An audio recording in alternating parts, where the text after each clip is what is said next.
పరిశుద్ధుడా, మహోన్నతుడా, సర్వోన్నతుడా, దయగలిగిన తండ్రి, కృపగలిగిన రాజా, మీ పవిత్రమైన నామానికి స్తుతులు స్తోత్రాలు చెల్లిస్తున్నాను తండ్రి. మీకు వందనాలనైనా. మీ వాక్యంలో ఉన్న మాటలను చక్కగా ధ్యానిస్తూ తండ్రి, ఆ మాటలు మా జీవితంలో కనబడే భాగ్యాన్ని ఇవ్వండి. మీ మాటలను బట్టి తప్పిపోకుండా తండ్రి నిలబెట్టమని, సరిచేయమని ప్రార్థిస్తున్నాను తండ్రి. అలాగే నీ మాటలు అర్థమవని వారు ఎవరు ఉంటే కనుక వారు ఆలోచించి అర్థం చేసుకునే వారిగా ఉండడానికి, అలాగే బోధించడానికి నాకు సహాయం ఇవ్వండి. అట్టి పరిశుద్ధాత్మను నాతో నింపి బలపరిచి సహాయం చేసి కొద్ది నిమిషంలో నన్ను మరుగు చేసి మీరు వాడుకోమని క్రీస్తు వారి యొక్క నామంలో ప్రార్థిస్తున్నాను పరమ తండ్రి, ఆమేన్. యెహెజ్కేలు గ్రంథంలో ఉన్న ఆ విషయాలన్నీ కూడా ఒక్కొక్కటిగా క్లుప్తంగా తెలియజేసి 12వ వచనంలోనికి వస్తాను. యెహెజ్కేలు గారు ఒక అనుభవం గుండా వెళ్తున్నాడు.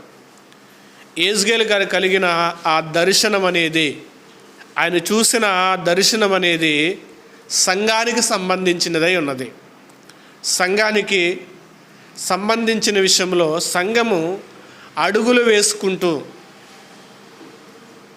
పేకల్లోతుగా వెళ్ళిన అనుభవంలోనికి వచ్చి పాదాల నుండి మొలలోతు వరకు, మొల నుంచి ఈదలేని లోతులోనికి వెళ్ళే అనుభవాలలోనికి క్రైస్తవులు, సంఘములో ఉన్నవారు రావాలని యెహెజ్కేలు గారు ఒక సూచనగా మనకి చూపించారని ఆ 11వ వచనం వరకు కూడా మనం నేర్చుకున్నాం.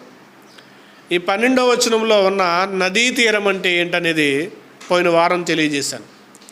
నదీ తీరమున అనేది ఒక లూదియా, హృదయం తెరవబడింది. నదీ తీరమున అంటే సంఘముగా, సమాజముగా ఎక్కడైతే కూడుకుంటామో అది ఒక నదీ తీరము లాంటిది. ఆ నదీ తీరములోనికి వచ్చేవారు దేవుని మాటల యొక్క ప్రవాహములో ములగాలని అలా ములిగిన వారు అపోస్తుడైన పేతురు గారు ద్వారా మాట్లాడినప్పుడు 1000 మంది రక్షింపబడ్డారని మనం విన్నాం. అలా రక్షింపబడిన వారిలో నదీ తీరముకు వచ్చేవారు ఎవరంటే కనుక దేవుని మాటల దగ్గరికి వచ్చేవారని. ఆ దేవుని మాటల దగ్గరికి ఎవరెవరు వచ్చారంటే శిష్యులు కూడా నదీ తీరమునే పట్టబడ్డారని, నదీ తీరమున జరిగిన కొన్ని విషయాలను పోయిన వారం చూపించడం జరిగింది. అయితే నదీ తీరము గురించి, యేసుక్రీస్తు వారి గురించి కూడా ఒక ప్రవచనం రాయబడింది. ఆ మాట కూడా ఒకసారి చూపిస్తాను చూడండి. మత్తయి సువార్త 4వ అధ్యాయం, మత్తయి సువార్త 4వ అధ్యాయము 16వ వాక్యాన్ని చూడండి. నజరేతును విడిచి జెబులూను, నప్తాలి అనే దేశముల ప్రాంతములలో సముద్ర తీరమునున్న అన్యజనులు నివసించు గలయలోని చీకటిలో కూర్చున్న ప్రజలకు గొప్ప వెలుగు చూచిరి. మరణ ప్రదేశములో, మరణ ఛాయలో కూర్చుండవని వారికి వెలుగు వచ్చునని ప్రవక్త అయిన యెషయా ద్వారా పలకబడినది నెరవేరునట్లు ఇట్లా జరిగెను అన్నట్టు. నదీ తీర ప్రాంతంలో ఉన్న వారికంట వెలుగొచ్చింది. అంటే నదీ తీర ప్రాంతంలో ఉన్న వారికి వెలుగు లేదు. అప్పటి వరకు కూడా పాపము అనే బానిస యొక్క బంధములో, చీకటిలో జీవిస్తున్న వారిగా ఉన్నారు. అలా జీవిస్తున్న వారికి వెలుగును చూపించడానికై యేసుక్రీస్తు వారు నదీ తీర ప్రాంతంలో ఉన్న వారి దగ్గరికి మొదట వెళ్ళారు. అపోస్తుడైన తోమా గారు కూడా మన భారతదేశానికి వచ్చారని చరిత్ర చెబుతుంది. ఆయన కూడా మద్రస్ నదీ తీర ప్రాంతంలో ఉన్న ప్రజల దగ్గరికి వెళ్ళాడు. అక్కడున్న ప్రజల దగ్గరికి వెళ్ళి వారికి సువార్తను ప్రకటి రక్షించి, ఇప్పటికీ కూడా తోమా గారి యొక్క సమాధి మద్రస్లో మనం చూడవచ్చు. మేము వెళ్ళి చూసాం. అలా యేసుక్రీస్తు వారి యొక్క శిష్యులు నదీ తీర ప్రాంతంలోనికి వెళ్ళారు. ఇంకా చరిత్ర చెప్పాలంటే కనుక మ్యాప్లు కూడా చూపించాలంటే అపోస్తుడైన పౌలు కూడా నదీ తీర ప్రాంతంలో ఉన్న ప్రజల దగ్గరికి వెళ్ళి సువార్తను ప్రకటించాడు. అనేక మంది రక్షింపబడ్డారు. అయితే ఈరోజు మనం చూడగలిగిన మాట ఏంటంటే యెహెజ్కేలు 47వ అధ్యాయము 12వ వచనంలో ఉన్న మాటను సావధానముగా ధ్యానం చేసుకుందాం. నదీ తీరమున విరుపక్కల ఆహారమిచ్చు సకల జాతి వృక్షములు పెరుగును అన్నాడు. చూడండి, నదీ తీరమున విరుపక్కల సకల జాతి వృక్షాలు ఏమవుతానంట, పెరుగుతున్నామంట. ఇంకా ఈ వృక్షం గురించి ఒక మాట మనం చెప్పుకోగలిగితే కనుక క్రైస్తవులు ఎలా ఉండాలంటే కనుక వృక్షముల పాతుకుపోవాలన్నమాట. వృక్షములా ఉండాలి, మొక్కలా ఉండకూడదు. అంటే కొత్తగా యేసుక్రీస్తు వారిలోనికి వచ్చిన వారైతే కనుక ఒకవేళ మొక్కలా ఉంటే కనుక ఆ మొక్క ఏమవ్వాలంటే బ్రానుగా మారి బలమైన వృక్షముగా మారాలి. బలమైన వృక్షముగా మారితే కనుక దాన్ని ఎవరు కూడా కదల్చలేరు. యేసుక్రీస్తు వారు కూడా ఒక ఉపమానము చెబుతూ, ఇదిగో ఒకడు బండ మీద ఇల్లు కట్టుకున్నాడు, ఒకడు ఇసుక మీదే ఇల్లు కట్టుకున్నాడు. ఆ రోజే అనుకోకుండా తుఫాను వచ్చింది. ఇసుక మీద కట్టుకున్న వాడికి తుఫాను వచ్చినప్పుడు కొంత మేరకు బాగానే ఉంది. తుఫాను పెరుగుతుంది, ములకగా మారింది, వరదగా మారింది. నీళ్ళు మొదట ఇదిగో ఇంటి దగ్గరికి వచ్చినాయి, ఇంటి లోపలకు వచ్చినాయి, తోడుతున్నాడు. వరద ఇంకా ఎక్కువైంది, ఇంకా ఇంటితో సహా కొట్టుకుని పోయాడు. బండ మీద కట్టుకున్నవాడు మాత్రం తుఫానులు వచ్చినవి, వరదలు వచ్చినవి. ఆ ఇంటిలో నివసించేవాడు ఎలా ఉన్నాడంటే కాలు మీద కాలేసుకుని జడ్జాగా ఉన్నాడు. యేసుక్రీస్తు వారు చెప్పిన ఈ భావం ఏమిటంటే యేసుక్రీస్తు వారిలో బలముగా పాతుకోగలిగితే గనక, యేసుక్రీస్తుల వారిలో బలముగా నిలబడగలిగితే గనక ఎలాంటి పరిస్థితులు వచ్చినా గాన ధీమాగా ఉంటాడు. ఎలాంటి సమస్యలు వచ్చినా, ఇబ్బందులు వచ్చినా, అనారోగ్యం వచ్చినా ఎలా ఉంటాడంటే సలించిపోడు, కదిలింపబడడు. ఇప్పుడు ఏదన్నా మనకి బలహీన వచ్చిందనుకోండి, సలించిపోతుంటారు. అయ్యో ఇలాంటి బలహీనత వచ్చింది నాకు, అరే ఈ సమస్య వచ్చిందని సలించిపోతున్నారంటే కనుక మీరు వృక్షముగా లేరు, మొక్కగానే ఉన్నారని చూసుకోవాలి. మొక్కగా ఉండకూడదు క్రైస్తవులు, వృక్షముగా మారాలి. వృక్షముగా మారాలి. మన జీవితం యేసుక్రీస్తు వారిలోనికి వచ్చి వేళ్ల తరబడి అవుతుంది. ఇంకా మొక్కగా ఉంటే కనుక ఫలితం ఏమీ లేదు అని చెప్తున్నాడు. వృక్షముగా మారితే కనుక మన జీవితం, ఒక వృక్షమునకు ఎలాంటి జడివానులు వచ్చినా, ఎలాంటి పెనుతుపానులు వచ్చినా కానీ ఆ వృక్షాన్ని కదల్చలేదు. ఎలాంటి అపవాది సమస్యలు తీసుకొచ్చినా, ఎలాంటి బలహీనతలు చూపించినా వృక్షముగా ఉన్నప్పుడు పడిపోయే అవకాశం ఉండదు. చాలామంది అంటుంటారు, ఇదిగో యేసుక్రీస్తు వారిలోనికి వచ్చి కొంతకాలం బాగా ఉండిన తర్వాత వారు లోకములో ఉన్న తీరుకు అలవాటు పడిపోయి ఇదిగో మేము పడిపోయామండి అంటుంటారు. ఎందుకు పడిపోయారంటే మొక్క జీవితాన్ని గడపాలని చూస్తున్నారు. మొక్క జీవితం గడపాలన్న జీవితాన్ని ప్రారంభిస్తే యేసుక్రీస్తు వారిలో నిలబడలేవు.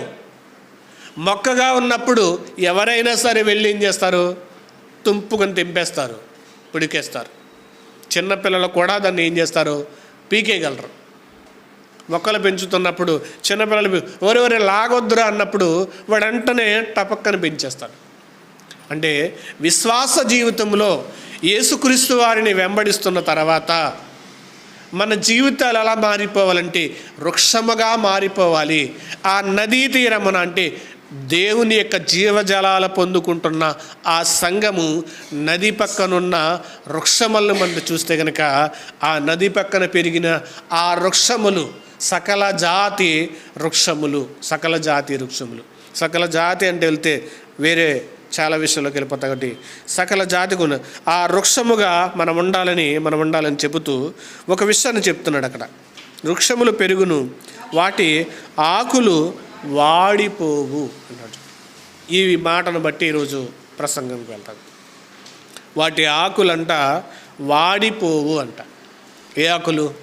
వృక్షముగా ఉన్న ఆకులు. మనము నివసిస్తలేదా, మనం నివసిస్తున్న ఈ భూగోళం మీద ఉన్న వృక్షాలన్నిటి కూడా వాటి కాలాన్ని బట్టి ఆకులు రాలడం అనేది సహజం. దేవుడు ఎప్పుడు కూడా ప్రకృతిలో ఉన్న వాటిని గురించి చెప్తాడు, ప్రకృతిలో లేని వాటిని గురించి కూడా దేవుడు చెప్తాడు. మానవది ఈ ప్రపంచంలో భూమి మీద ఉన్న ప్రతి వృక్షం ఆకులు కూడా రాలడం అనేది సహజం, మరలా క్రొత్త ఆకులు రావడం కూడా సహజం. వాటికి అలా పెట్టిన నైజం ఉంది. అయితే సంఘంలోనికి వస్తున్న వారిని ఉద్దేశించి, దేవుని కొరకు బ్రతుకుతున్న వారిని ఉద్దేశించి దేవుడు మాట్లాడిన మాటలు ఏంటంటే కనుక, ఇదిగో ఆ వృక్షముకున్న ఆకులు వాడిపోవు అంట. ఆకులు ఏం చేయవంట? వాడిపోవు అన్నాడు. ఎలా వాడిపోవు, ఎందుకు వాడిపోవు అని మనం చూడగలిగితే కనుక, దేవుడు వాడిపోయే విధానం అనేది మనిషికి ఉన్నది అని చెప్తున్నాడు. వాడిపోయే విధానం అనేది మనిషికి ఉంది. అది వృద్ధాప్యాన్ని కూడా దేవుడు వాడిపోయే జీవితం అన్నాడు. వృద్ధాప్యం అంటే దేవుడు ఇదిగో గడ్డి లాంటిది మన జీవితం అని కొన్ని మాటలు చూపించడం జరిగింది. వాటిని బట్టి చూపిస్తూ వాడిపోయిన వారికి ఎలా ఉండాలో చెప్తాను.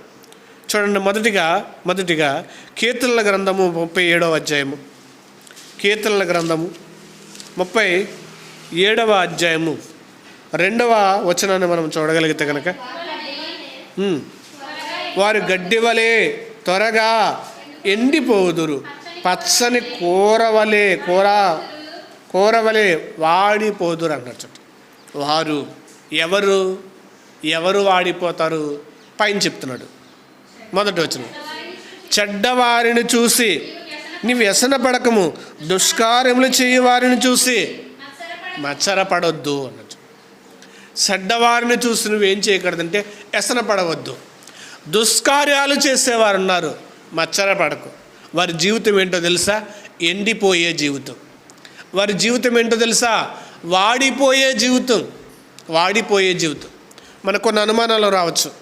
చాలామంది చెడ్డవారి జీవితాలు మనము చూస్తున్నంత చేపు కూడా ఎలా ఉంటాయంటే చాలా తలుకుమంటూ మెరుస్తున్నట్టుగా ఉంటాయి. కొంతమంది చెడ్డవారిని చూస్తున్నప్పుడు, అరే చెడ్డవాడే చాలా బాగా లోకంలో బ్రతుకుతున్నాడురా, వాడి జీవితం చూడు చాలా బాగుంది, వాడికి ఏ సీకు లేదు, చింత లేదు అన్నట్టుగా మనం అనుకోవచ్చు. కానీ వాడికంటూ ఒక సమయం ఉంటుంది. ఆ సమయమున వాడి జీవితం ఎలా ఉంటుందంటే చాలా భయానకమైన స్థితి. అందుకే దేవుడు ఏదైనా చెప్పాడంటే కనుక అది ఖచ్చితమవుతుంది. వాడిపోయే జీవితం లేదా ఎవరి అంటే దుష్కార్యాలు చేసేవారు. ఇంకా మనం కొన్ని మాటలు చూడగలిగితే కనుక 90వ అధ్యాయము కీర్తన 96వ వచనం చూడండి. కీర్తన గ్రంథం 96వ వచనం చదవమ్మా. పొద్దున అది మొలిసి చిగురించును, సాయంకాలమైన అది కోయబడి వాడబారును అన్నట్టుండే. చూడండి, ఇక్కడ కూడా మనిషి గురించి చెప్తున్నాడు. మనిషిది వాడిపోయే జీవితం, రాలిపోయే జీవితం, పడిపోయే జీవితం. అందుకే మనిషి జీవితం గురించి 3 నాళ్ళ ముచ్చటేరా అన్నారు. 3 నాళ్ళ ముచ్చటే. యవన కాలం ఉన్నప్పుడు మనిషి ఎలా ఉంటాడంటే చాలా బలంగా ఉంటాడు. ఎవరు ఏది చెప్పినా కానీ ఏం చేయడు, వినడు. ఎందుకని? ఆ ఒంటిలో ఉన్న ఆ రక్తపు యొక్క వేడిని బట్టి నేను ఎక్కడికైనా వెళ్ళగలను, ఏదైనా చేయగలను. ఆ రక్తములో విర్రవీగుతున్న తనము కూడా ఉంటుంది. కానీ ఆ రక్తము కాస్త వయసు పెరుగుతున్న కొలది వస్తున్న సమస్యలను బట్టి, వస్తున్న ఇబ్బందులను బట్టి ఏమవ్వాలంటే కొన్నిసార్లు సరెండర్ అయిపోవలసిన అవకాశం వస్తుంది. దాని గురించి చెప్తాడు. పొద్దున వారు పచ్చిగా గడ్డి వలె చిగురిస్తారు. ఎప్పుడు? యవనములో ఉన్నప్పుడు, బలములో ఉన్నప్పుడు బాగా చిగురిస్తారు. చాలా వికాసముగా కనపడతారు, చాలా అందముగా కనపడతారు. కానీ సాయంకాలం అయినప్పుడు అది కోయబడి వాడబారు. కండలు తిరిగే వాళ్ళు కూడా ఈరోజు జిమ్లో బాగా కండలు పెంచే ఒక ఆయన ఏం చేస్తున్నాడంటే ఈరోజు వీల్ చైర్లో నడుస్తున్నాడు. మైక్ టైసన్ అని. ప్రపంచంలో అతనుకున్న రికార్డులన్నీ కూడా ఎవరికే లేవు. ఒక బాడీ బిల్డర్గా పోటీలోనికి వెళితే కనుక ఇదిగో చాలా దేశాల్లో విజయాన్ని సాధించుకుని వచ్చాడు. కానీ ఈరోజు నడవలేకపోతున్నాడు. వీల్ చైర్లో ఒక వ్యక్తి తోసుకుని వెళ్ళవలసిన పరిస్థితి. అంటే బలము అనేది శాశ్వతమైనది కాదు. యవ్వనం అనేది కూడా శాశ్వతమైనది కాదు. బాల్యం వస్తుంది, బాల్యము తర్వాత యవ్వనం వస్తుంది, యవ్వనము తర్వాత నడిప్రాయం వస్తుంది, తర్వాత వృద్ధాప్యంకి వెళ్ళిన తర్వాత చిన్న పిల్లడు కూడా చెప్పితే వినాలి. అది కాదు ఇలా చీకు అంటారు పిల్లలు, చిన్నపిల్లలు. ఆ స్థితిలోనికి వెళ్ళిపోయే జీవితం వాడిపోతుంది. ఇంకా యెషయా గ్రంథం 40వ అధ్యాయం, 7-8 వచనాలు చూస్తే కనుక, యెషయా గ్రంథం 40వ అధ్యాయం 7-8 వచనాలు చూస్తే కనుక, యెహోవా తన శ్వాసను దాని మీద ఓదగా గడ్డి ఎండును, పువ్వు వాడును. నిశ్చయముగా జనులు గడ్డి వంటి వారే అన్నట్టుంది. నిశ్చయముగా జనులు గడ్డి వంటి వారే. గడ్డి ఎండును, దాని పువ్వు వాడిపోవును అన్నట్టు. జనులు ఎలా ఉన్నారంటే గడ్డి వంటి వారే అంటున్నాడు. కీర్తన అదే యెషయా గ్రంథం 64వ అధ్యాయం, 6వ వచనం. యెషయా 64:6. మేమందరము అపవిత్రులు వంటి వారమైతిమి, మా నీతి క్రియలన్నీ మురికి గుడ్డవలే ఆయను, మేమందరము ఆకుల వలె వాడిపోతిమి అంటున్నట్టండి. మేమందరము ఆకుల వలె వాడిపోతిమి అన్నట్టు. వాడిపోతున్నాము అన్నారు.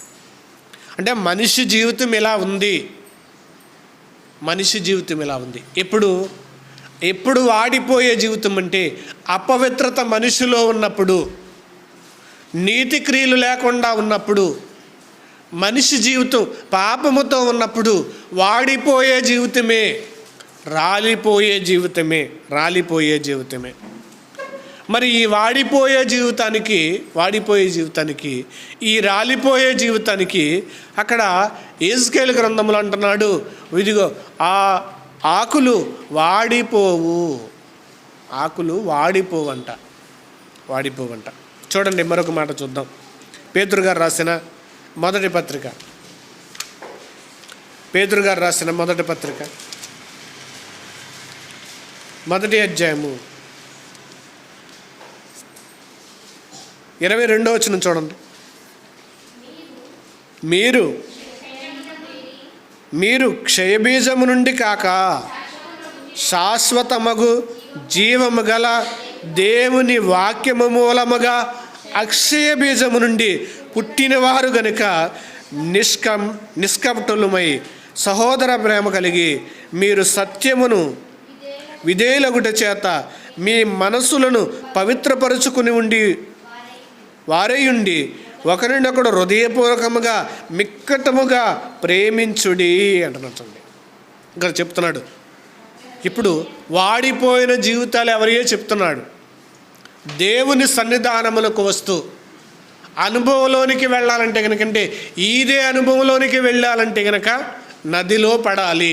ఆ నదిలో పడ్డ తర్వాత ఆ నది నీరు వల్ల జీవిస్తున్న ఆ వృక్షాలుగా మనం మారాలి.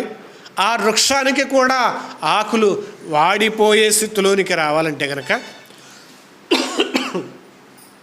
యేసుక్రీస్తు వారు బాప్తిసము తీసుకోవడానికి నికోదేముకు వచ్చిన అనుమానంలో నికోదేము యేసుక్రీస్తు వారిని అడుగుతాడు, అయ్యా నేను ముసలివాడిని కదా, ఎలా తిరిగి జన్మింపగలను అని అన్నప్పుడు యేసుక్రీస్తు వారు అంటారు, ఒకడు నీటి మూలముగా ఆత్మ మూలముగా జన్మించాలి. నీటి మూలంగా ఆ నీళ్ళ వల్ల ఇరుప్రక్కలా ఉన్న వృక్షములు, సకల జాతి వృక్షములు ఇదిగో నెల నెలా కాపిస్తుంది, నెల నెలా కాపిస్తుంది. ఆ చెట్టుకున్న ఆకులు వాడిపోకుండా ఉండడానికి గల కారణం నీటి వల్ల యేసుక్రీస్తు వారు చెప్పారు. ఒకడు నీటి మూలముగా, ఆత్మ మూలముగా జన్మిస్తే ఇప్పుడు చదువుదాం పేతురు గారు రాసిన పత్రికను. నీటి మూలముగా, ఆత్మ మూలముగా జన్మించిన వారెవరంటే కనుక వాళ్ళు వాడిపోయే జీవితం కలిగిన వారు కాదు. వాడిపోయేవారు ఎవరంటే దుష్క్రియలు చేసేవారు, పాపం చేసేవారు, చెడు వ్యసనాలు కలిగిన వారు, నీచమైన దానికి కొరకు పరిగెత్తేవారు. వారు వాడిపోతారు, రాలిపోతారు. అయితే వాడిపోని ఆకుల వలె, వాడిపోని వాకిలి వలె. అందుకే భక్తుడైన దావీదు గారు అంటారు, నేను దేవుని మందిరములో నాటబడిన పచ్చని ఒలీవ మొక్కవలే ఉన్నానంటాడు కీర్తన గ్రంథంలో. ఎలా ఉన్నాడు? నేను వాడబారని, ఇదిగో దేవుని మందిరములో నాటబడిన పచ్చని ఒలీవ మొక్కలా ఉన్నా. ఇప్పుడు యేసుక్రీస్తు వారు అన్నారు, నీటి మూలముగా, ఆత్మ మూలముగా జన్మించేవాడు ఎవరంటే కనుక మీరు క్షయబీజము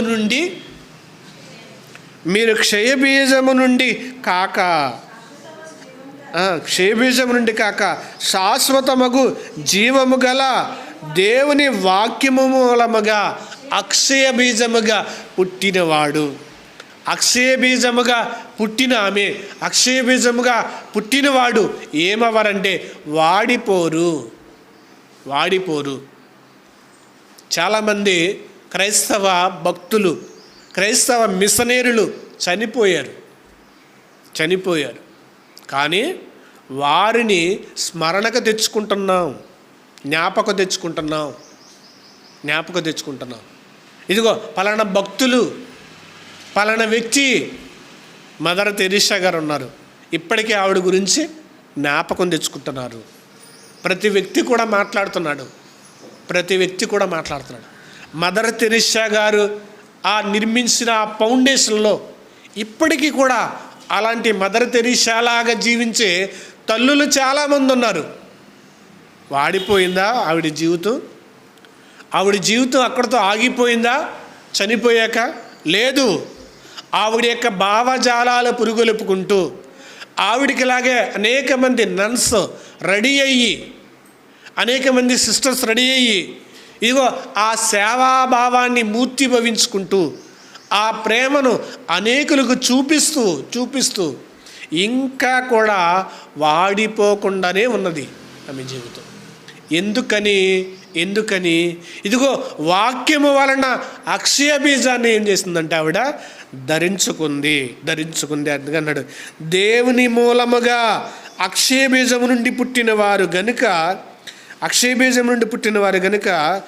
నిష్కలంకలును సహోదర ప్రేమ కలుగునట్లు మీరు సత్యమునకు విధేయులగుట చేత మీ మనసులు పవిత్రపరచుకుని వారయుండి అన్నారు. మన మనసు ఎప్పుడు పవిత్రపడుతుందంటే, మన జీవితం ఎప్పుడు పవిత్రపడుతుందంటే, మనము క్షయబీజం నుండి వచ్చామన్న గుర్తింపు, స్పృహ ఉండాలి. ఆ క్షయబీజం నుండి వచ్చిన ఆ స్పృహ ఎప్పుడైతే మనకు ఉంటుందో ఇప్పుడు మనం ఏం చేస్తామంటే, సహోదర ప్రేమ వస్తుంది, మీరు సత్యమునికి విధేయులగుట చేత మీ మనసులను పవిత్రపరుచుకుని వారయుండి ఒకరినొకడు హృదయపూర్వకముగా మిక్కటమైన ప్రేమగా ప్రేమించుడి. ఏలయనగా సర్వ శరీరులు కూడా గడ్డిని పోలిన వారై ఉన్నారు అన్నారు. వారు ఎలాగా గడ్డిని పోలి ఉన్నారు, మనము గడ్డిగా ఎందుకు మారాలి? వాళ్ళు ఎలాగా వాడిపోతున్నారు, మనం ఎందుకు వాడిపోవాలి? ఇదిగో క్రైస్తవుని యొక్క నిరీక్షణ. అందుకే ఒక మాట పొద్దున ఆలోచన వచ్చింది. ఇప్పుడు దేవుడు బైబిల్ ఎందుకు రాయించాడంటే, నువ్వు పాటించుకోకుండా ఉండడానికి దేవుడు రాయించలే. దేవుడు బైబిల్ ఎందుకు రాయించాడంటే, నువ్వేదో తప్పిపోతావని, నువ్వేదో దారి తప్పి తిరుగుతావని దేవుడు రాయించలా. బైబిల్లో రాయించిన మాటలు దేవుడు పాటించాలని రాశాడు. నువ్వు పాటించాలి, వాటిని బట్టి బ్రతకాలని దేవుడు రాయించాడు. అంతేగాని ఇగో చాలా మాటలు ఉన్నాయండి, అవన్నీ మనం పాటించగలమా అంటారు. చాలా ఈజీగానే మాటలు చాలా ఉంటాయండి బైబిల్లో, అవన్నీ మనం పాటించగలమా? చాలా డబ్బులు ఉన్నాయండి, తీసుకోమంటే మానేస్తారా? మానరు. చాలా ఆస్తి ఉందండి, ఎందుకండి మాకు ఇంత ఆస్తి అని పంచేస్తారా? పంచరు. అంటే డబ్బు విషయంలో కావాలి, మరి దేవుని మాట విషయంలో దేవుడు మనల్ని కొరకు రాయించిన మాటలు పాటించడానికి దేవుడు రాయించాడు. వాటిల్లో మనం పాటిస్తే కనుక మన జీవితం వాడిపోదు, వాటి ఆకులు రాలిపోవు. సంఘానికి వస్తున్న మన యొక్క జీవితాలు వాడిపోకూడదు, రాలిపోకూడదు. మనము చనిపోయినా గాన మన జీవితాలు స్మరణగా ఉండాలి. అనేకులు జ్ఞాపకం తెచ్చుకోవాలి, మన జీవితంలో ఉండాలి. అందుకన్నాడు కింద చెప్తున్నాడు చూడండి, సర్వశరీరులు గడ్డిని పోలిన వారు, వారందమంతయు గడ్డి పువ్వు వలె ఉన్నది, గడ్డి ఎండును దాని పువ్వు రాలును, అయితే ప్రభు వాక్యం ఎల్లప్పుడూ నిలుచును అన్నాడు చూడండి. అయితే అన్నాడు చూడండి, ప్రభు వాక్యం నిలుస్తుంది. మాట పాటించిన వాడైనా రాలిపోవచ్చు. మాట పాటించిన వాడు జీవితం ఎలా ఉంటుందంటే ఎల్లప్పుడూ కూడా నిలిచేది.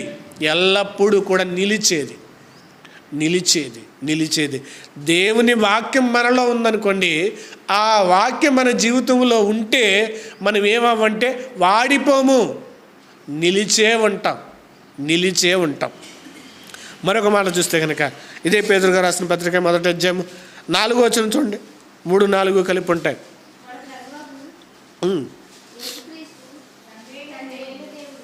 మన ప్రభు అయిన యేసుక్రీస్తు తండ్రి అయిన దేవుడు స్తుతింపబడును గాక.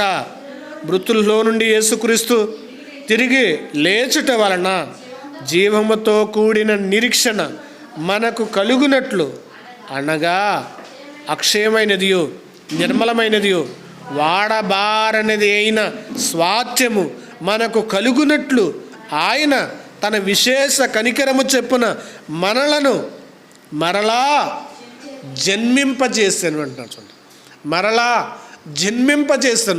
మరలా బ్రతికింపజేస్తాను. ఎందుకని? వాడబారని స్వాస్థ్యము కొరకు, అక్షయమైనది నిర్మలమైనది వాడబారని స్వాస్థ్యము, ఆస్తి కొరకు, వాడబారని ఆస్తి కొరకు, వాడబారని జీవితం కొరకు దేవుడు ఏం చేస్తున్నాడంటే మనల్ని ఏం చేస్తున్నాడంటే జన్మింపజేస్తాడంట. ఇందులో నీటి మూలముగా ఆత్మ మూలంగా దేవుడు మనల్ని ఎందుకు జన్మింపజేస్తాడంటే వాడబారని ఒక స్వాస్థ్యం ఉందని, ఆయన వాడబారని ఒక స్వాస్థ్యం ఉంది తల్లి, అందులోనికి వెళ్ళాలంటే కనుక ఇదిగో నువ్వు జన్మించాలి. లోకుల వలె ఉండకూడదు, లోకంలో జీవించకూడదు. నీ జీవితం ఎలా ఉండాలని దేవుడు ఇలా చెప్తున్నాడు. ఇంకా దేవుడు మరొక మాటను మనకు చూస్తే కనుక ఇదే పేతురు రాసిన పత్రిక 5వ అధ్యాయం 4వ వచనం చూడండి. ప్రధాన కాపరి ప్రత్యక్షమైనప్పుడు మీరు వాడబారని మహిమ కిరీటము పొందుదురు అంటచ్చు. ఆయన ప్రత్యక్షమైనప్పుడు మనకేముంటుందంటే వాడబారని కిరీటం. మనం వాడిపోకుండా ఉంటేనే వాడబారని కిరీటం. ఇక్కడ వాడిపోకుండా ఉంటే, ఇక్కడ లోకంతో కలిసిపోకుండా ఉంటే, ఇక్కడ పాపంలో జీవించకుండా ఉంటే మనకు వాడబారని కిరీటం ఉంది అక్కడ. ఇక్కడ వాడిపోతే వాడబారని కిరీటం అక్కడ ఉండదు. వాడబారని కిరీటం మనము పొందుకోలేం. ఇక్కడ వాడిపోకుండా, ఆకు వాడిపోకుండా మన జీవితాన్ని మన పరిశుద్ధతను మనం కాపాడుకోగలిగినప్పుడు దేవుడు మనకి వాడబారని కిరీటాన్ని ఇస్తాడు. అదే మరొక విషయాన్ని మనం చూడగలిగితే కనుక వాడిపోని జీవితం ఏంటంటే యోహాను గారు రాసిన మొదటి పత్రిక 3వ అధ్యాయం వాడిపోని జీవితం ఎలా ఉంటుందంటే చెప్తూ 3వ అధ్యాయం 5వ వచనం చూడండి. పాపమును తీసివేయుటకై ఆయన ప్రత్యక్షమాయనని మీకు తెలుసు. ఆయన యందు పాపమేమీ లేదు. ఆయన యందు, ఇక్కడ నుంచి చూడండి, ఇక్కడ నుంచి చాలా జాగ్రత్తగా జ్ఞాపకం చేసుకోండి. ఆయన యందు నిలుచువాడెవ్వడను పాపము చేయలేడు. ఆయన యందు నిలుచువాడు పాపము చేయడు. పాపము చేయవాడు వాడెవడను ఆయనను చూడడు అన్నట్టు. ఇక్కడ చెప్తున్నారు చూడండి. ఆ వాడిపోయిన జీవితం ఏంటంటే కనుక ఆయనందు మనం నిలిచి ఉన్నాం. ఆయన యొక్క రక్షణలో, ఆయన యొక్క శిలువ శ్రమలో, ఆయన శిలువ త్యాగంలో మనం ఏం చేస్తామంటే నిలిచి ఉన్నాం. ఒకప్పుడైతే కనుక దోషి, ఒకప్పుడైతే కనుక పాపి, ఒకప్పుడైతే మనము దుర్మార్గ జీవితం కలిగిన వారం. ఇప్పుడు యేసుక్రీస్తు వారి యొక్క ఆ క్షమ ఆయన పాపము లేనివాడు కాబట్టి ఆ మన పాపమంతా ఆయన భరించి ఆ భరించిన పాపమును బట్టి ఆయన పాపం లేనివాడు కాబట్టి మన పాపాన్ని భరించి తీసి సిలువలో మరణించవలసి వచ్చింది. మరణించినప్పుడు మనం ఎక్కడ నిల్చున్నామంటే కనుక ఆయన స్థానములోనికి వచ్చామన్నట్టు. అంటే చనిపోవలసిన వారిని ఇప్పుడు ఏమయ్యాం? రిలీజ్ అయ్యాం, విడుదలయ్యాం. ఇప్పుడు ఆయన స్థానంలోనికి వచ్చిన తర్వాత, ఆయన నివాసంలోనికి వచ్చిన తర్వాత ఇప్పుడు ఎలా ఉండాలి? మనము ఎలా ఉండాలి? భక్తిగా ఉండాలి. ఒకప్పుడు ఒక ఉదాహరణ మనం చూడగలుగుతాం కనుక, ఒక వ్యక్తి ఎందుకు పనికిరాని జీవితం కలిగి జీవిస్తున్నాడు, రోడ్ల మీద తిరుగుతున్నాడు.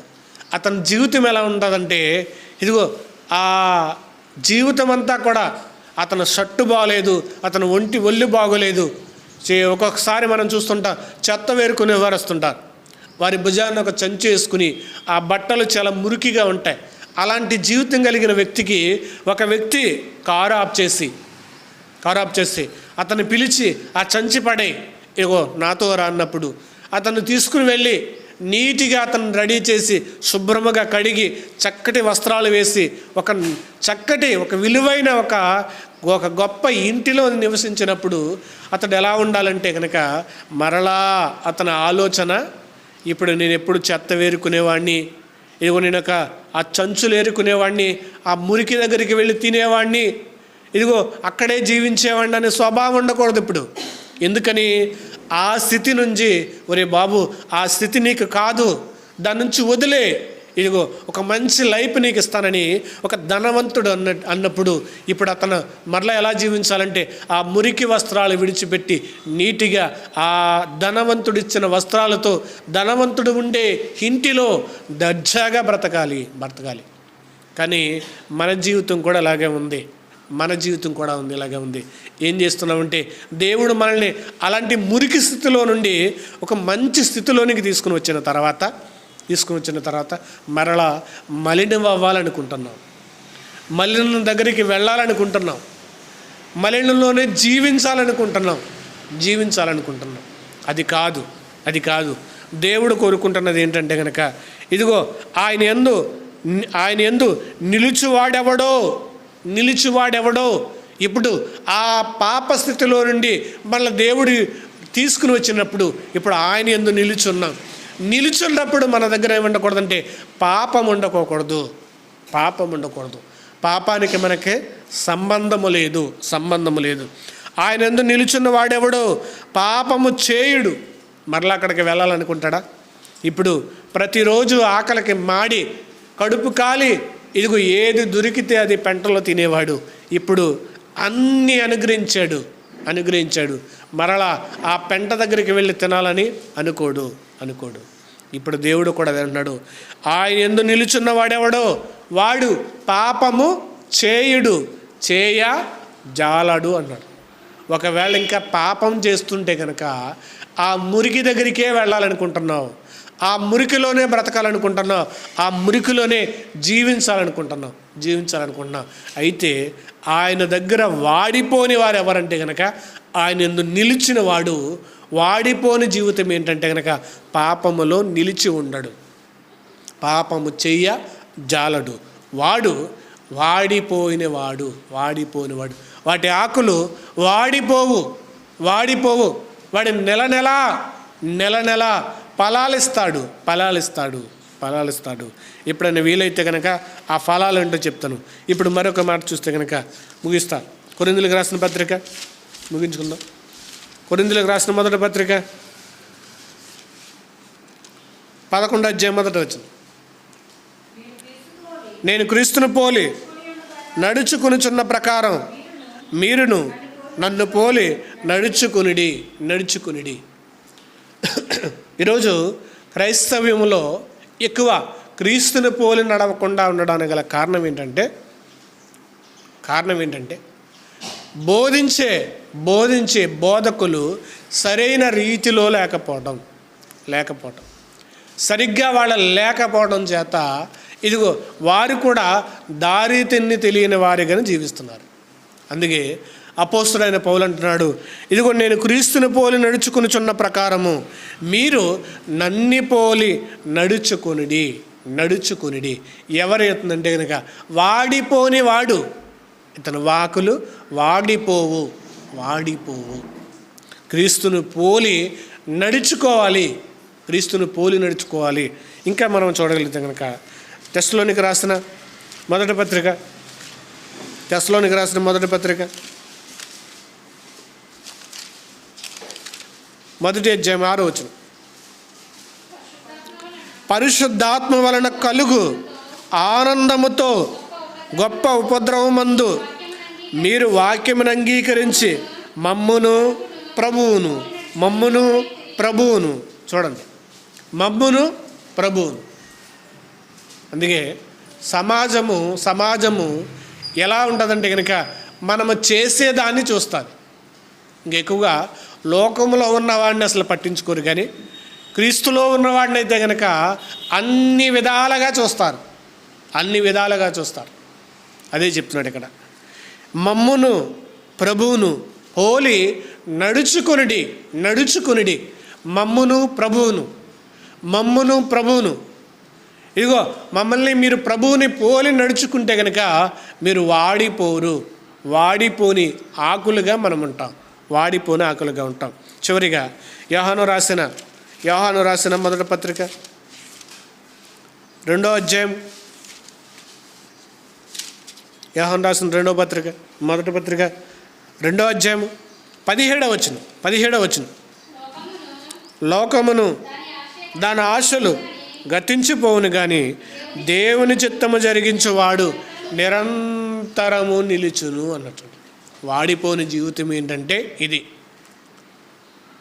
లోకము దాని ఆశలు కూడా గతించిపోతున్నాయి. ఆహారం కొరత వచ్చేసింది.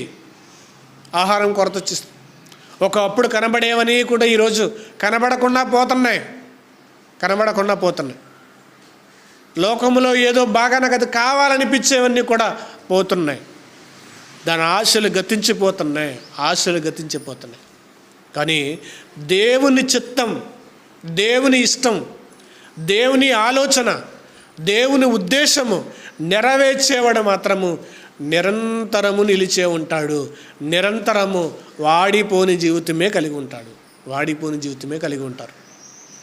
కాబట్టి దేవుడు మనకు చెబుతున్నది ఏంటంటే కనుక నిరంతరము వాడిపోని జీవితం కావాలి ఆయనకి. ఎప్పుడు వస్తుందంటే ఆయన చిత్తము నెరవేర్చినప్పుడు. ఇప్పుడు మనకేం గుర్తుండాలంటే కనుక అక్షయ బీజము నుండి దేవుని వాక్యమును, అక్షయ బీజము నుండి మనం ఏం చేస్తామంటే పుట్టిన వారము. శరీర స్వభావం కదండి, శరీర ఆలోచన కదండి అన్న కోవలం మనం ఉండకూడదు. మనము అక్షయ బీజము నుండి వచ్చిన వారము. మన స్థాయి పెరిగింది. స్థాయి పెరిగిన వాడు ఏం చేస్తాడు? గొప్పగా ఆలోచిస్తాడు. ఒకప్పుడైతే కనుక కూటికి లేనివాడు ఏది దొరికితే తినేవాడు.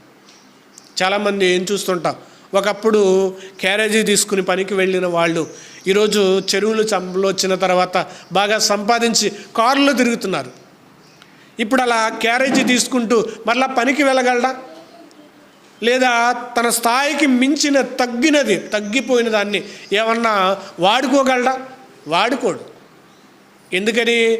స్థాయి పెరిగింది కాబట్టి. స్థాయి పెరిగినప్పుడు తను జరిగించినది లేదా తను అనుభవించిన ఆ ఇబ్బందులోనికి మళ్ళీ వెళ్ళాలనుకోడు. అలాగే మన జీవితం కూడా ఎలాంటిదంటే పెరిగే స్థాయి లాంటిది. వాడిపోయిన జీవితం మనది, వాడిపోయిన ఆకలి లాంటిది. మనం వాడిపోయిన వారిగా ఉండాలి.